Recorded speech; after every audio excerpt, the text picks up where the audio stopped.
أعوذ بالله من الشیطان الرجیم۔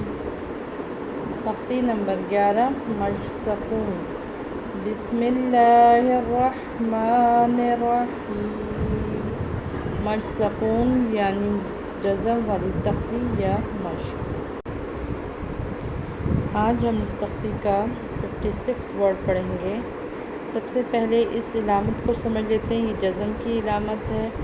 یہ جس حرف پہ ہوتی ہے اس حرف کو ساکن کر دیتے ہیں۔ وہ حرف ہمیشہ ایک بار پڑھا جاتا ہے پچھلے والے حرف کے ساتھ ملا کر یا جوڑ کر۔ اب ہم اس لفظ کو پڑھتے ہیں۔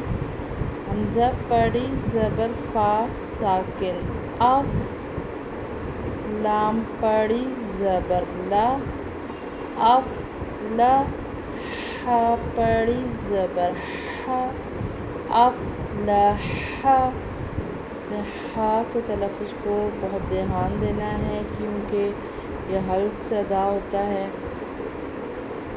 فا حروف قلقلہ میں سے نہیں ہے، اس لیے اس کو قلقلہ ہونے سے بچانا ہے۔ یہ ایک رول ہے۔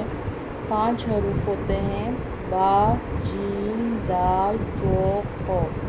اگر وہ ساکن ہوں یعنی ان پر جزم آئے تو ان کو قلقلہ کر کے پڑھتے ہیں، یعنی تھوڑا سا ہلا کر یا جنبش دے کر پڑھتے ہیں۔ اس کے علاوہ جتنے بھی حروف ہوتے ہیں ان کو قلقلہ ہونے سے بچانا ہے، یعنی ان کو ہلانا نہیں۔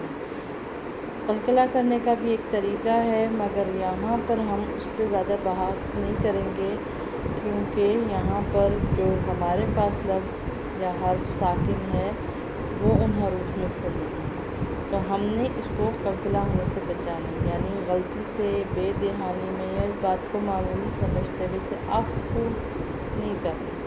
ہم نے اسے پڑھنا ہے، ساکن کرنا ہے، اف لح اف لح۔ آسان لفظ ہے، پریکٹس کریں، انشاءاللہ جلد آ جائے گا۔ اللہ حافظ۔